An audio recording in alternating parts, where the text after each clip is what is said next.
Yeah, Schiff and I are predicting high inflation, collapse of the U.S. dollar. What are your thoughts? Well, see, Darren, you've got to define what the collapse of the dollar is. There's a lot of nuance to your question, and people try to make it binary, and it's not a binary question. It's not a binary answer. I went through a video the other day, and I described the dollar going down in 2020 basically by 10% on the DXY, which is the measurement of the dollar against a basket of currencies, 57.6% of which are euros. Went down by 10%. That's a big deal for the dollar to, let's say, quote unquote, collapse that much in a year.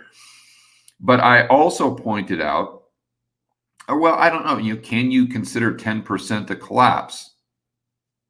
Maybe you can, maybe you can't. But I went over what the value of the dollar did to Bitcoin. I went over what the value did compared to housing, to stocks.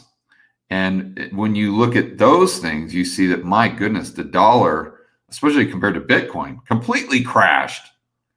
Because when Bitcoin goes to $40,000, that means the dollar is crashing.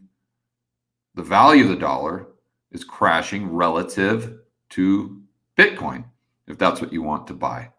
See, most people don't think about that. When asset prices go up, or we see asset price inflation, that means your dollar is collapsing relative to those things.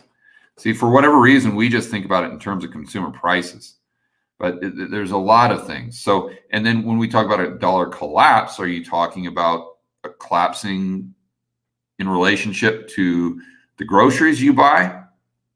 Or are you talking about the dollar collapsing compared to the DXY and the euro? I don't know. I mean, the dollar can go up against the euro, and we can see 10, 20% consumer price inflation here in the United States, while at the same time, the stock market can be going down. Look at the 1970s. So you got to start by defining in your own mind what you're talking about. What is the dollar collapsing in relation to? And then as far as your timing, no, it's not going to happen tomorrow. Well, again, it goes back to your definition. I mean, is a 1% drop in the dollar in the DXY, is that a collapse? I don't know. If the stock market doubles, is that a collapse in the dollar relative to stocks? If Bitcoin triples from here, is that a collapse in the dollar? I mean, it is relative to Bitcoin. So again, you've got to get super specific there.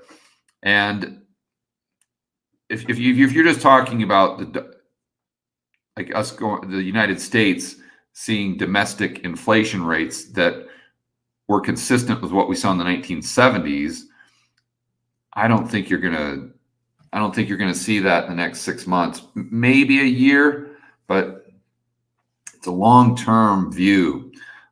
My views are generally 3, 5, 10 years out.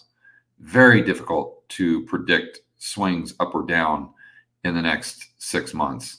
And take that to its extreme and you'll see why.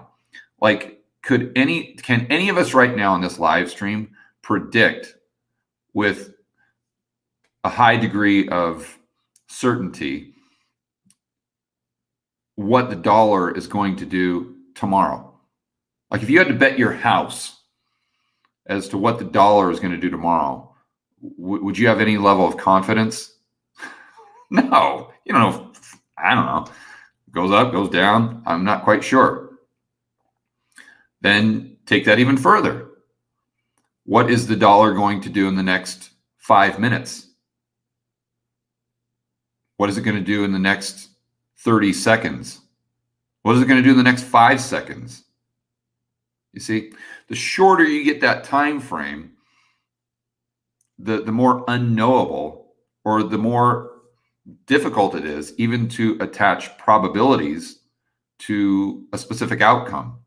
But if you say 5 years from now, okay, well, I've got a very high degree of confidence the dollar is going to be lower or worth less than a basket of goods and services in 5 years. I've got a lot of confidence in that.